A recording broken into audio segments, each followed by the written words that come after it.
Sir जो ओशो देवयान में यहाँ कोई गुरु नहीं दिखता, काफ़ी युवा युवतियाँ आते हैं, क्या कुछ कहना सर? देखिए पत्रकार महोदय, ओशो जब देह में थे, बॉडी में थे और काम कर रहे थे, तो उन्होंने इतनी बड़ी मशाल भारत से उठाकर पूरे विश्व में फैला दी ध्यान की।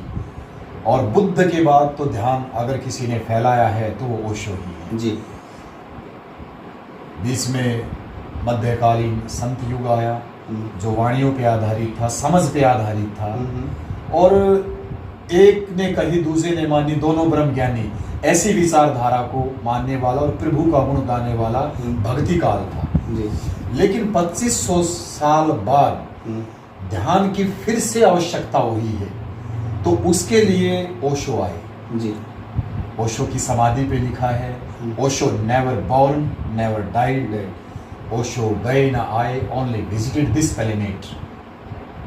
11 दिसंबर 1931 से 19 जनवरी 1990 तक एक आगंतुक की तरह यात्रा करके गए। अब जब ओशो ने इतनी बड़ी बातें फैला दी, भारत की जो मूल ध्यान पद्धतियाँ थी, भगवान शिव की 112 विधियाँ, भगवान कृष्ण की योगा कर्मशु कौशलम, कबीर साहिब की, नानक की, रविदास की, मीरा के घुंघरू, यानी कि जितने संत और एनलाइटेड लोग हुए, वो चाहे भारत के हैं या किसी दूसरे देश के हैं, उन सब को स्टडी करके, चिंतन मनन करके, प्रयोग करके और लोगों से प्रयोग करा के एक विधि दे चुके हैं जी। जब ओशो जाने लगे तो उनसे पूछा गया कि आपके जाने के बाद क्या होगा, तो ओशो ने कहा वही होगा जो दूसरे बुद्ध पुरुषों के साथ हुआ जी। लेकिन तुम्हें मैं अपना सौपन तुम्हारे हाथ में देता हूँ। I leave you my dream जी। जहाँ तक हमने पढ़ा है और महसूस किया ओशो को कि अब मेरा सपना तुम्हारे हाथ है। अब क्या सपना है वो? ओशो ने बोल दिया कि आने वाले समय में, क्योंकि ऐसे जो ये बुद्ध पुरुष होते हैं, ये एक महाचेतना अवतरित होती है जमीन पर, और कोई उस साधना की कंडीशन को अप्लाई कर जाता, पूरा कर जाता, तो उसमें अस्तित्व बरस उठता है। वो ताकत आप में भी है, मेरे भी है, सभी में है जी। लेकिन ओशो की जन्मों की यात्रा थी, जल्दी उपलब्ध हुई। तो ओशो ने कहा कि आने वाला समय गुरुओं का नहीं होगा, कोई गुरु नहीं होगा। गुरु अगर बनेगा तो कल्ट आएंगे, आई मीन संप्रदाय जी जी। संप्रदाय आएंगे, मनुष्य का शोषण होगा, नकली गुरु होंगे। तो ना तो हमारे भीतर गुरु बनने की मंशा है, क्योंकि जो जितना अपने आप को नीचा समझता होगा, जितना अपने आप को सोचता होगा कि नहीं जमीन से जुड़ा हुआ नहीं, जितना अपने आप को सोचे एक इनफीरिटी, हीन भावना कि मैं कुछ नहीं हूँ, वो कहीं ना कहीं गुरु बनना चाहेगा कि ये बड़ा सस्ता सौदा है, 2-4 राम के नाम दिला दो, घंटी बजा दो, पूजा करो, गुरु जी कहलाएंगे। आपने कभी ओशो के नाम के आगे गुरु दिखा? कोई सदगुरु नहीं। हाँ, उनके बाद लोगों ने लगाना शुरू किया, वो उनकी प्रॉब्लम, लेकिन ओशो ने सीधा भगवान लगाया। वो भी इसीलिए कि भाई भगवत्ता उपलब्ध व्यक्ति भगवान लिखे, जैसे भगवान महावीर, भगवान बुद्ध, भगवान श्री कृष्ण, भगवान श्री राम। तो ऐसे उन्होंने भगवान लगाया कि भाई आप इस बात को समझें, ये भगवत्ता आपके भीतर है। उसके पीछे एक लॉजिक था जी।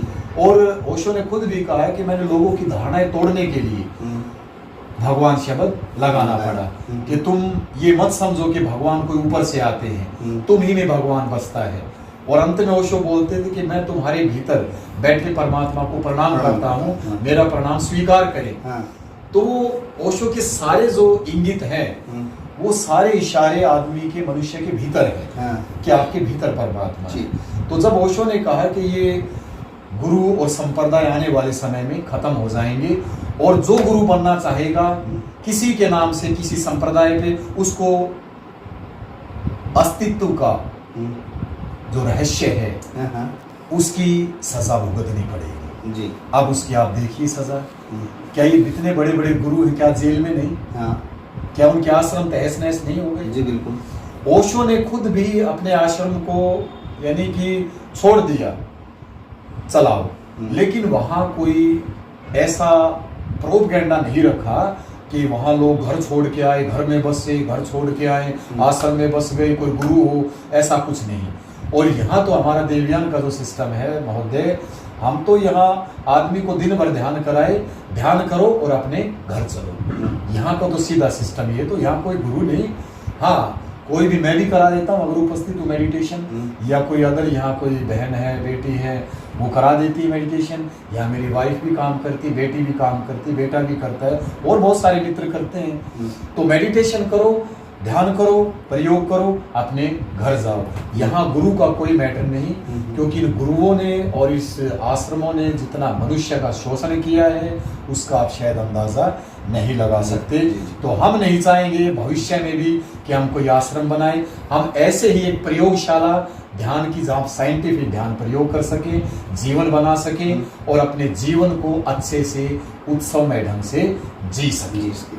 बहुत बड़ी बात कही है स्वामी मेघमल्हार जी ने। उन्होंने बताया कि ओशो देवयान झज्जर में कोई गुरुडम नहीं है, कोई गुरु नहीं है, सभी यहाँ मित्र की तरह रहते हैं और ध्यान प्रक्रिया लगातार की जा रही है। इनका कहना है कि गुरुओं ने इस देश का, इस सिस्टम का जितना नुकसान किया है और किसी ने नहीं किया। ओशो काफ़ी अनंत हैं, विशाल हैं, उनसे लगातार बातें होती रहेंगी, अगली बार बात होंगी। सभी मित्रों से मेरा आग्रह है कि अगर आपका कोई जिज्ञासा है, कोई प्रश्न है, तो कमेंट बॉक्स में लिखें और अगली सप्ताह आपको फिर बात करेंगे स्वामी मेघमल्हार जी से। आध्यात्मिक चर्चा हमारी लगातार चलती रहेगी। नमस्कार।